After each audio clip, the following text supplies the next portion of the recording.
Stage پر جلوہ افروز قابل قدر علماء ملت اسلامیہ، بزرگوں، دوستوں، عزیز بچوں، پردہ نشین ماں و بہنوں، السلام علیکم ورحمۃ اللہ وبرکاتہ۔ الحمد للہ رب العالمین، والصلاة والسلام على سید الانبیاء والمرسلین وعلى آلہ الطیبین الطاہرین وعلى أصحابه الغر الميامين وعلى علماء أمته إلى يوم الدين.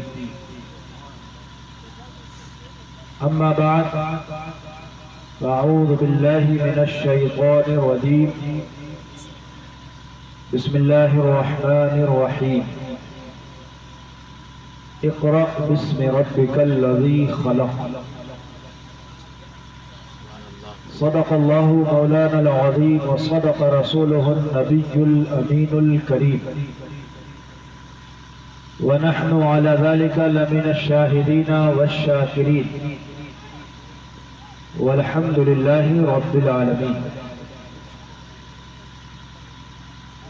اللہ کی سرتا بقدم شان ہے یہ، اللہ کی سرتا بقدم شان ہے یہ، انسان نہیں انسان وہ انسان ہے۔ قرآن تو ایمان بتاتا ہے انہیں، قرآن تو ایمان بتاتا ہے انہیں، ایمان یہ کہتا ہے میری جان۔ حبیبی یا رسول اللہ، کعبے کے بدر الدجا تم پہ کروڑوں درود، کعبے کے بدر الدجا تم پہ کروڑوں درود، طیبہ کے شمس الضحا تم پہ کروڑوں درود۔ حبیبی یا رسول اللہ، کر کے تمہارے گناہ مانگیں تمہاری پناہ،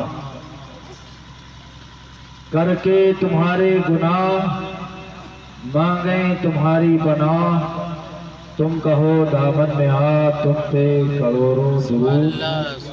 حبیبی یا رسول اللہ، ہم نے خفا میں نہ کی تم نے عفا میں نہ کی، ہم نے خطا میں نہ کی تم نے عطا میں نہ کی، کوئی کمی سرورا تم پہ کروڑوں درود، اور کام وہ لے لیجئے تم کو جو راضی کرے، کام وہ لے لیجئے تم کو جو راضی کرے، ٹھیک ہو نام رضا تم پہ کروڑوں درود۔ پڑھیے درود پاک۔ اللہم صلی علی سیدنا مولانا محمد معدن الجود والکرم، وبارک وسلم صلاة وسلاما دائما علیک یا رسول اللہ۔ حضرات، ہندوستان کے طول و عرض میں آراس کی تقریبات کا ہونا معمول کی بات ہے، مگر ہم اور آپ اور سراپا قدس کی جس تقریب میں شامل ہیں، جس تقریب میں حاضری کی سعادت حاصل کر رہے ہیں، اس کی شان ہی کچھ اور ہے۔ ایک علمی شخصیت کا عرس ہے تو انداز بھی علمی ہے۔ ہو سکتا ہے عوامی سطح پر اس عرس کی معنویت لوگوں کو سمجھ میں نہ آئے، لیکن فکر و نظر رکھنے والے لوگ اچھی طرح محسوس کر سکتے ہیں کہ یہ عرس محض نشست و برخاستن سے مراد نہیں ہے، بلکہ اس عرس کی شان یہ ہے کہ علم و ادب کی زلف سواری ہو رہی ہے۔ اس تقریب میں جہاں پر عوام سے خطاب کر کے ان کی اصلاح کی جاتی ہے، وہیں پر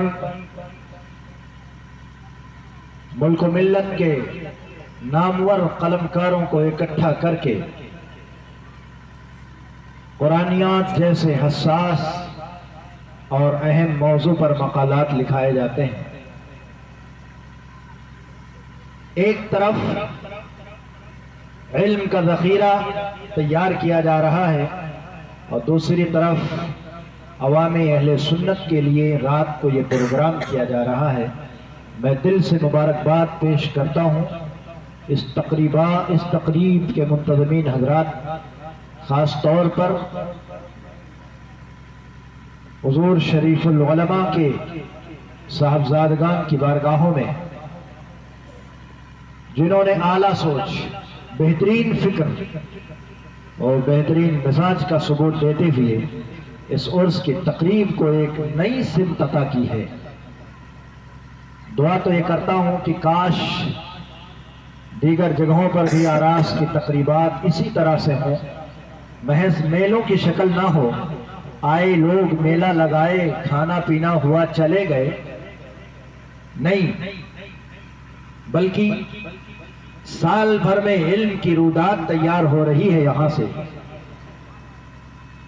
عظیم الشان جلیل القدر علماء کا نزول مسعود ہو رہا ہے آپ کی اس آبادی میں۔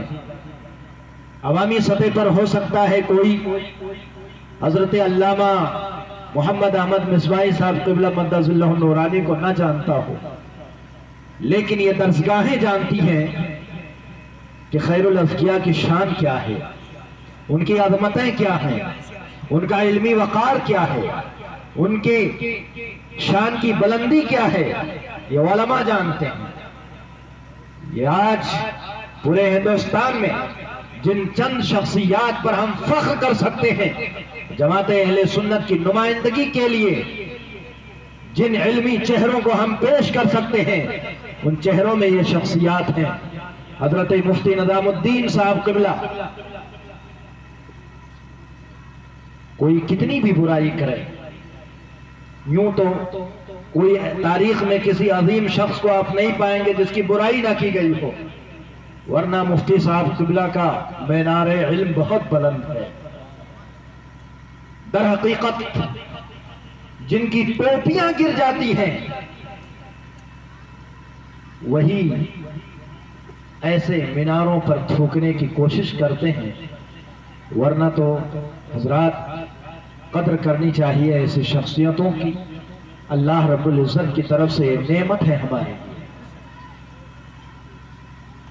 اور ان نعمتوں کی قدر ان کی زندگی میں جو قوم نہیں کر پاتی، مرنے کے بعد عرس کی تقریبات کرتے رہیں گے، افسوس کرتے رہیں گے۔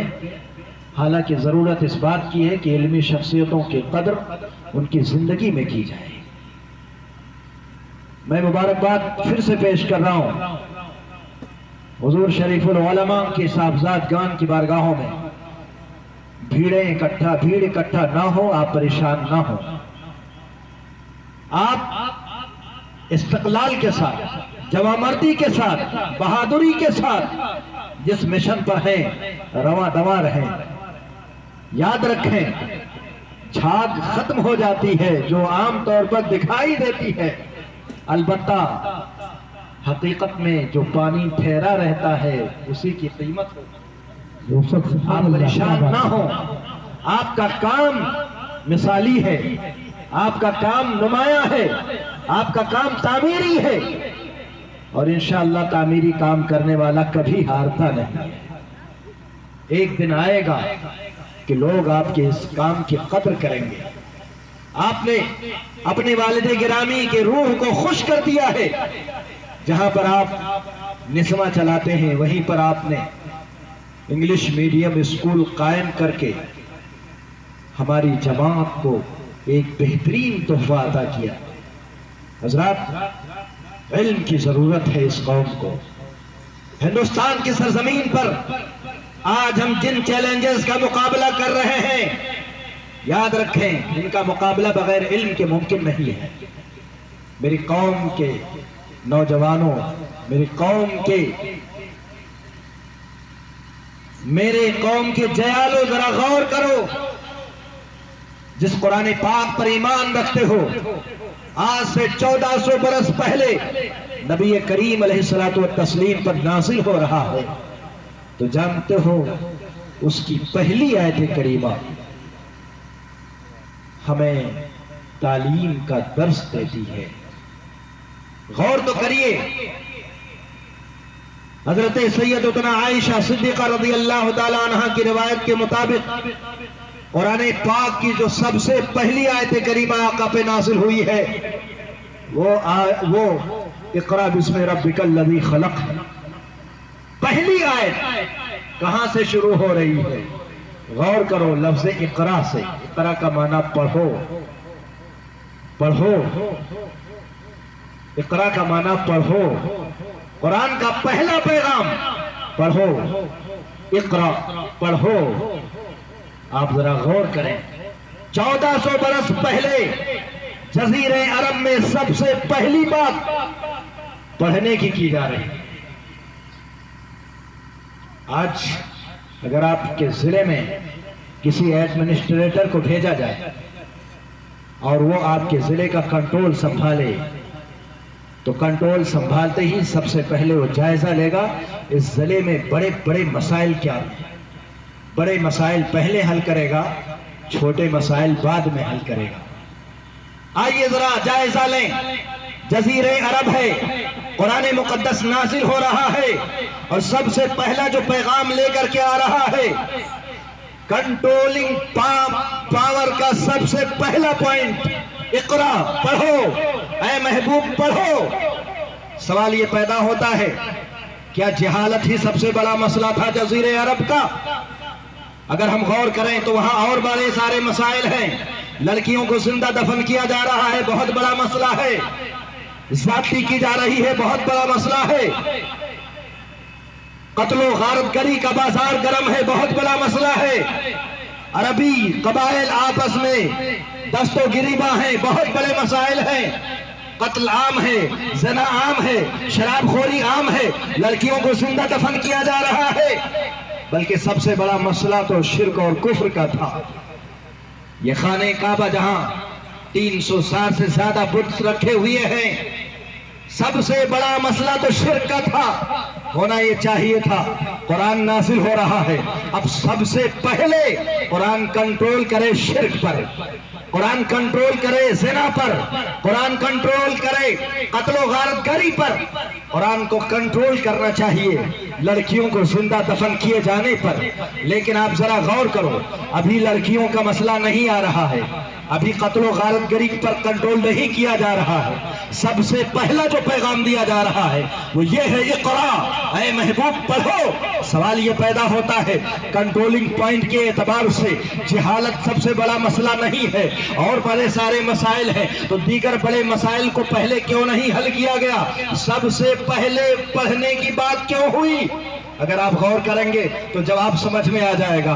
آئیے ذرا غور کریں کہ آخر سب سے پہلے پڑھنے کی بات کیوں کی گئی؟ تو حضرات جواب اس کا یہ ہے، معاملہ یہ ہے، علم کی شان یہ ہوتی ہے کہ اگر کہیں کسی معاشرے میں علم عام ہو جائے تو علم ایک ایسی چیز ہے جو ان تمام مسائل کے خاتمے کا سبب بن سکتا ہے۔ جس معاشرے میں علم ہوگا قتل و غارت گری ختم ہو سکتی ہے، جس معاشرے میں علم ہوگا شرک کا خاتمہ ممکن ہے، جس معاشرے میں علم ہوگا لڑکیوں کو زندہ دفن کیے جانے کا معاملہ ختم کیا جا سکتا ہے۔ اس لیے قرآن نے سب سے پہلے پڑھنے کا پیغام دے کر کے پوری دنیا والوں کو بتانا چاہا ہے، چاہتے ہو تمام فساد کو ختم کیا جائے تو سب سے پہلے علم کو عام کر دو، علم عام ہو جائے گا، فسادات ختم ہو جائیں گے۔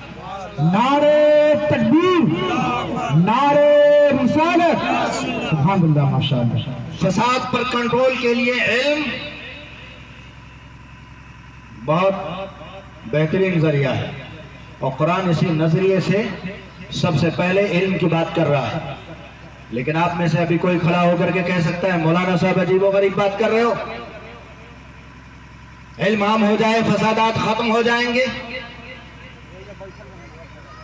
یہ کیسے؟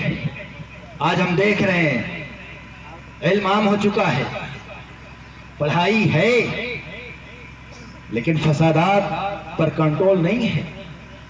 آپ کہہ سکتے ہو مولانا صاحب ہم دیکھ رہے ہیں کہ جو جتنا پڑھا لکھا ہے آج وہ اتنا ہی بڑا کرپٹر ہے۔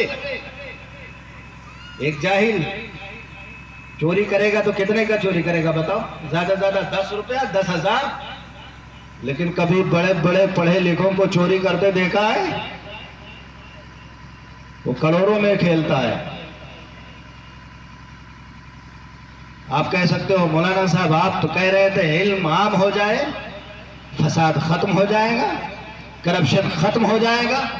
کرپشن کے خاتمے کے لیے علم ضروری ہے، لیکن آج دیکھا یہ جاتا ہے کرپشن ہے،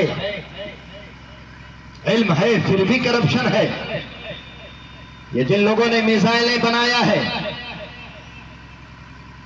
پرامن شہریوں کی زندگی جنہوں نے لوٹا ہے، عراق میں عورتوں کو جنہوں نے بیوہ بنایا ہے، بمباریاں کی ہیں، اچھے خاصے ملکوں کو جنہوں نے تباہ کیا ہے، وہ جاہل لوگ نہیں ہیں، پڑھے لکھے لوگ۔ تو اب پڑھے لکھے لوگ تو ہیں، لیکن کرپشن ختم نہیں ہو رہا ہے۔ خود آپ اپنے ملک میں دیکھ لیں، یہ بڑے بڑے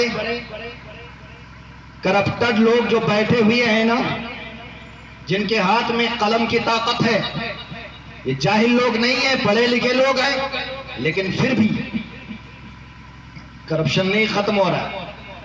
اب آپ کہو گے مولانا آپ کہہ رہے تھے علم عام ہو جائے کرپشن ختم ہو جائے گا، دیکھا یہ جا رہا ہے علم عام ہے، پڑھا لکھا کرپٹڈ ہے، آخر ایسا کیوں ہے؟ حضرات دور نہیں جانا چاہیے، اسی آیت کریمہ میں اس کا جواب موجود ہے۔ لیکن اس جواب کو جاننے کے لیے آئیے ہم پھر چلیں حدیث طیبہ کی طرف۔ حضرت عائشہ صدیقہ رضی اللہ تعالیٰ عنہا اس آیت کریمہ کے نزول کی جو کیفیت بیان فرما رہی ہیں، جانتے ہو کیا ہے کیفیت؟ فرماتی ہیں حضرت جبریل بارگاہ رسالت مآب صلی اللہ تعالیٰ علیہ وآلہ وسلم میں حاضر ہیں، عرض کرتے ہیں یا رسول اللہ اقرا۔ حضرت جبریل فرماتے ہیں یا رسول اللہ اقرا، میرے آقا خاموش ہیں۔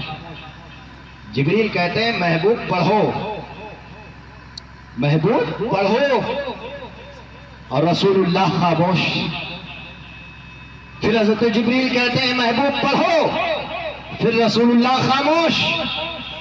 جب تیسری بار پڑھتے ہیں اقرأ بسم ربک الذی خلق، اے محبوب رب کے نام سے پڑھو جس نے پیدا کیا ہے۔ 2 مرتبہ کہا، رسول اللہ خاموش۔ تیسری بار جب کہا اقرأ بسم ربک الذی خلق، رب کے نام سے پڑھیے جس نے پیدا کیا، اب میرا محبوب خاموش نہیں، پڑھنے لگا۔ اگر غور کریں تو پیغام ہے، ایک بار کہا تھا اقرأ محبوب پڑھو، صرف پڑھنے کی بات تھی، میرے محبوب خاموش۔ پھر پڑھنے کی بات ہو رہی اقرأ محبوب پڑھو، پھر محبوب خاموش۔ لیکن جب بات ہوئی اقرأ بسم ربک الذی خلق، اے محبوب رب کے نام سے پڑھو، اب میرا محبوب پڑھنے لگا۔ پوری دنیا کو یہ درس دے رہا ہے، پوری دنیا کو پیغام دے رہا ہے، صرف پڑھنا کافی نہیں ہے، صرف پڑھنا کافی نہیں ہے۔ ہو سکتا ہے تعلیم ہو کرپشن رہے گی، لیکن یاد رکھو وہ تعلیم جو رب کے نام پر ہو، جہاں جہاں رب کے نام پر تعلیم ہوگی وہاں کرپشن نہیں ہوگا، وہاں کرپشن نہیں ہوگا، وہاں کرپشن نہیں ہوگا۔ پتہ چلا تعلیم کا بیس تو پیٹ کے نام پر تعلیم اور رب کے نام پر تعلیم، جہاں پیٹ کے نام پر تعلیم ہوگی وہاں کرپشن ہو سکتا ہے، لیکن جہاں تعلیم رب کے نام پر ہوگی وہاں کرپشن نہیں ہوگا۔ حضرت ابو بکر صدیق کے ہاں تعلیم ہے، رب کے نام پر ہے۔ حضرت عمر فاروق کے ہاں تعلیم ہے، رب کے نام پر ہے، وہاں کرپشن نہیں ہے۔ حضرت عمر کے یہاں تعلیم ہے رب کے نام پر ہے، وہاں کرپشن نہیں ہے۔ حضرت علی کے یہاں تعلیم رب کے نام پر ہے، حضرت عمر بن عبدالعزیز کے یہاں تعلیم رب کے نام پر ہے، غوث اعظم کے یہاں تعلیم رب کے نام پر ہے۔ پوری تاریخ گواہ ہے، جہاں جہاں جب جب تعلیم رب کے نام پر تھی کرپشن ختم ہو گیا تھا۔ لہذا اے دنیا والوں، اگر کرپشن ختم کرنا چاہتے ہو تو ایسی تعلیم کو عام کرو جو رب کے نام پر۔ تو نعرہ تکبیر، نعرہ رسالت، عرس قادری ایوبی، علماء اہل سنت، نعرہ تکبیر، نعرہ رسالت۔ بڑا اچھا پیغام ہے۔ میرے محبوب 2 بار خاموش ہوتے ہیں، لیکن جب رب کے نام پر تعلیم کی بات آتی ہے، اب میسج ہو گیا، پیغام ہو گیا۔ اب پوری دنیا والے اگر پیٹ کے نام پر نہیں، رب کی رضا کے نام پر، اور یاد رکھیں رب کی رضا تعلیم کا پوائنٹ، تعلیم کا بیس، تعلیم کی اساس رب کی رضا، پیٹ نہیں۔ یا آپ جہاں جہاں کرپشن دیکھ رہے ہو معاملہ پیٹ کا ہے، اور یہ عام ہے رب کی رضا کے نام پر۔ اب یہ رب کی رضا کے نام پر تعلیم، اس کے لیے صرف اسلامی درسگاہیں خاص نہیں ہیں، بالکل خاص نہیں ہے۔ رب کے رضا کے لیے رب کے نام پر تعلیم آپ کو کالج میں بھی مل سکتی ہے۔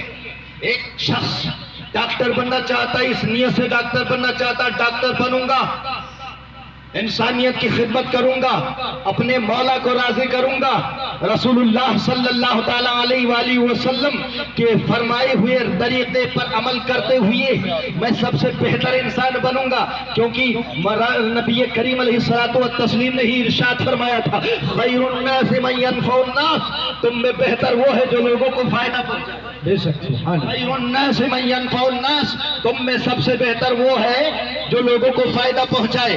مجھے بتلاؤ، ایک آدمی ڈاکٹر اس لیے بنتا ہے کہ قوم کو فائدہ پہنچائے، ڈاکٹر اس لیے بنتا ہے کہ انسانیت کی خدمت کرے، تو بتاؤ میرے آقا کے بتائے ہوئے اس حدیث شریف کے مطابق وہ خیر الناس ہوا کہ نہیں ہوا؟ بے شک۔ اگر اس نام سے تعلیم ہوتی ہے تو اب یہ ڈاکٹر، اس سے کرپشن نہیں ہوگا۔ اس نام سے اگر کوئی انجینئر بنتا ہے، اس سے کرپشن نہیں ہوگا۔ گویا کہ اسلامی نظریے کے مطابق ہم تعلیم حاصل کریں، وہ خواہ عصری تعلیم ہو اور چاہے دینی تعلیم ہو، ورنہ تو مجھے بتاؤ کسی ادارے میں بیٹھ کر صرف ایڈٹ نوکری پر ہماری نظر رہے، صرف تنخواہ بہت زیادہ ہو جائے، فخر صحافت صاحب قبلہ ارشاد فرمائیے صرف نظر اسی تنخواہ پر رہے، تو مجھے بتاؤ یہ تعلیم رب کے نام پر ہے؟ نہیں، بالکل نہیں۔ یہاں پر بھی کرپشن ہو سکتا ہے اور ہے، اور اگر کرپشن نہیں ہوتا تو ایک ایک جگہ کے لیے 26 لاکھ روپے رشوت نہیں لیے جاتا۔ اللہ کے پیارے بندو، بہت ہو حضرات، ہمیں اپنی سوچ، اپنی فکر کو سدھارنے کی ضرورت ہے۔ آج یہ ہمارے انجینئر صاحب جو کام کر رہے ہیں، بتاؤ رب کے رضا کے لیے ہے کہ نہیں؟ رب کے نام پر ہے کہ نہیں؟ جی ہاں، رب کے نام پر ہے، اور یہی تعلیم انشاءاللہ العظیم ہمارے ملک کے لیے امن و شانتی پیدا کرنے کا سبب بن جائے گی۔ ایک دن آئے گا جب ہمارا ملک فرق کرے گا کہ انجینئر صاحب نے ہندوستان میں بسنے والوں کو پڑھا کر کے ایجوکیٹڈ کیا ہے، اور جو پڑھا لکھا اور ان کے یہاں سے جو پڑھ کر کے نکلے گا وہ ڈاکٹر بھی بن سکتا ہے، انجینئر بھی بن سکتا ہے، وہ وکیل بھی بن سکتا ہے، جج بھی بن سکتا ہے، لیکن جس ماحول میں یہ تعلیم دے رہے ہیں انشاءاللہ العظیم یہ کہا جا سکتا ہے وہ شرابی نہیں بنے گا، وہ شرابی نہیں بنے گا، وہ جواری نہیں بنے گا، وہ کبابی نہیں بنے گا، وہ ظالم و جابر نہیں بنے گا۔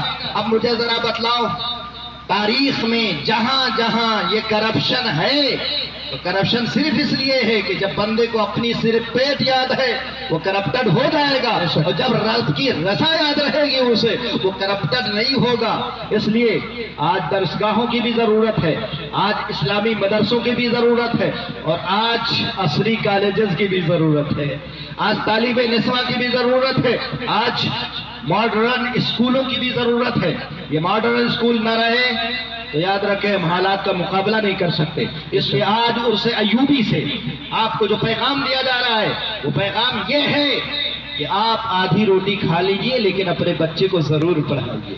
مسلمانوں ہمارا حال بہت برا ہے, بہت برا حال ہے. ہمارا بچہ 18 سال کا ہوا, 12 سال کا ہوا, ہم نے بھیج دیا بمبئی, جا. بمبئی گیا, زندگی بھر کما کر کے اتنا نہیں لا پائے گا جتنا اگر کسی سروس میں جا کر کے وہ رہتا, یا اگر کوئی بزنس کرتا, یا پڑھ لکھ کر کے ڈاکٹر انجینئر بن جاتا. ایک مہینے میں جتنا کما لے گا یہ تو پوری زندگی ہو سکتا ہے اتنا نہ کما پائے. لیکن میرے دوستو آج مسلمان کی نظر تعلیم کی طرف نہیں ہے. یہ شکوہ کرتے ہیں کہ مولانا صاحب ہمارے بچوں کو نوکری نہیں ملتی, ہمارے بچوں کو کام نہیں ملتا. میں ایک مثال آپ کے سامنے پیش کرنا چاہتا ہوں. آپ ذرا دیکھو, آپ کے ملک میں آپ کو کام نہیں ملتا نا. آپ کہہ سکتے ہو کہ یہاں پر ہمارے ساتھ دوہرا معیار اپنایا جاتا ہے, لیکن مجھے یہ بتاؤ کہ جو باہر کنٹریز میں جاتے ہیں ہمارے لوگ, سعودیہ لے لو, دبئی لے لو, پرسنٹیج نکال لو, مزدور طبقہ 99% مزدور طبقہ مسلمانوں میں سے ہوتا ہے, اور جو آفیسر بن کر کے جاتا ہے وہ غیروں میں ہوتا ہے. مجھے ذرا بتلاؤ, یہاں آپ کے ساتھ دوہرا معیار اپنایا جاتا ہے نا؟ کیا سعودی گورنمنٹ بھی آپ کے ساتھ دوہرا معیار اپناتی ہے؟ کیا وہ لوگ بھی مسلمان کا نام دیکھ کر آپ کا نام کاٹ دیتے ہیں؟ کہنا پڑے گا نہیں, نہیں, معاملہ کچھ اور ہے. معاملہ ایجوکیشن کا ہے, معاملہ ڈگریوں کا ہے. آپ پڑھاتے نہیں ہو اپنے بچے کو. آپ تو اپنے بچے کو بس بھیج دو گے لوم میں, بھیج دو گے بھنگار میں, آپ بھیج دو گے کمانے کے لیے, پڑھاؤ گے نہیں, اعلیٰ تعلیم دلاؤ گے نہیں. یاد رکھیں جب تک کہ ہم اپنے بچوں کو اعلیٰ تعلیم نہیں دلاتے اس وقت تک ہم ہندوستان میں پیدا شدہ حالات سے لڑ نہیں سکتے, ہم چیلنجز کا مقابلہ نہیں کر سکتے. اس لیے میرے دوستوں, میرے بھائیوں, آج بڑی سخت ضرورت ہے کہ جہاں اسلامی درسگاہوں کو آباد کرو, مدرسوں کی تعمیر کراؤ, وہیں اسلامی ماحول میں کالجز بناؤ. مبارکباد کے قابل ہیں ہمارے انجینئر صاحب. یہ حضرت شریف العلماء کی تربیت کا اثر ہے, ان کی روحانیت ہے. نہایت کم عرصے میں انہوں نے آپ کو ایک بہترین اسکول عطا کیا ہے. چھوڑنے کی ضرورت ہے ان سے. جس جوان مردی کے ساتھ یہ بہادر انسان آگے بڑھ رہا ہے, میرے دوستو تعصب کے شکار مت ہو, کام کرنے والوں کو ساتھ دو, بہکاوے میں مت آؤ. ان کا ساتھ نہیں دے رہے ہو, آپ در حقیقت ایک تحریک کا ساتھ دے رہے ہو. اب یہ لوگ صرف کام کرنے والے نہیں, ایک تحریک پیدا کرنے والے لوگ ہیں. ان کا ساتھ دینا تعمیر اور ترقی کی تحریک کا ساتھ دینا ہے, تعلیم کی تحریک کا ساتھ دینا ہے. ان کا ساتھ دیں, ان کو مضبوط کریں. ان کو مضبوط کرنے کا مطلب سماج کو مضبوط کرنا ہے. ان کو مضبوط کرنے کا مطلب قوم مسلم کو مضبوط کرنا ہے. ان کو مضبوط کرنے کا مطلب ایک پڑھا لکھا سماج پیدا کرنا ہے. اگر آپ نے ان پر توجہ دے دی, ان کے کندھے سے کندھے ملا کر کے آپ نے چلنے کے حوصلہ پیدا کر لیا, بہت کم دنوں میں انشاءاللہ العظیم یہاں پر فخر سے کہا جا سکتا ہے یہ دیکھو ایک شاندار ماڈرن اسکول چل رہا ہے. یہاں سے پڑھ کر کے نکلنے والا بچہ ڈاکٹر بھی بن سکتا ہے, انجینئر بھی بن سکتا ہے, اور انشاءاللہ اس کی اسلامی ماحول میں تعلیم ہوگی تو وہ نمازی بھی رہے گا, حاجی بھی رہے گا, غازی بھی رہے گا. وہ انشاءاللہ العظیم اسلامی آداب کا پابند بھی رہے گا. وہ کھڑے ہو کر کے پیشاب کرنے والا نہیں ہوگا. یاد رکھیں, میں تو یہ کہتا ہوں تعلیمی اسٹیٹس کو بڑھا دو, اتنا بڑھاؤ کہ آپ کا ماڈل تیار ہو جائے, اور یہی ماڈل ایسا نافذ ہو کہ دنیا مجبور ہو جائے آپ کو ماڈل اپنانے کے لیے.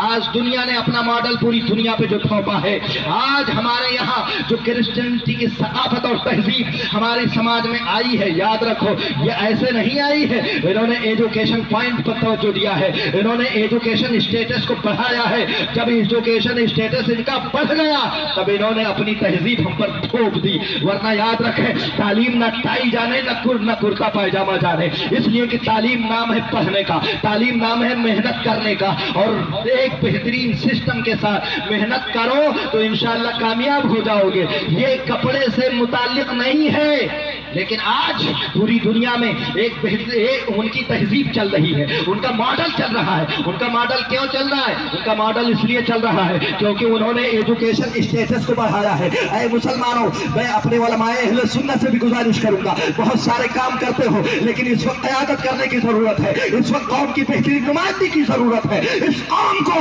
بھلا کر کے مت رکھو، اس کو صرف نذرانے کا ڈب مت بناؤ۔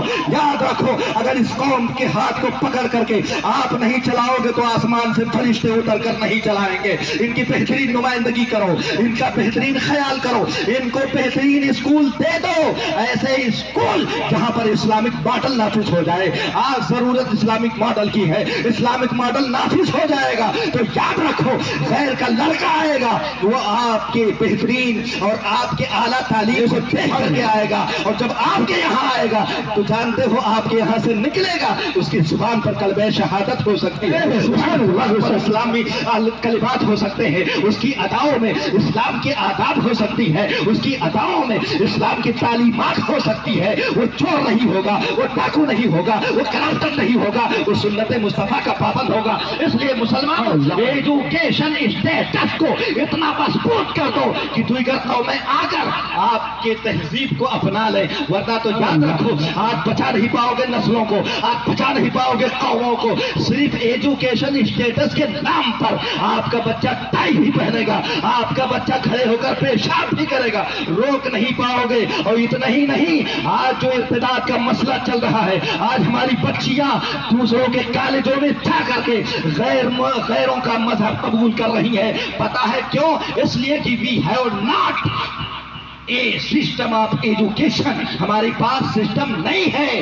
آپ بہت ساری ایسی قومیں ہیں، بہت سارے ایسے طبقات ہیں، ان کو آپ نہیں روک سکتے ہو، نہیں طاقت ہے روکنے کی۔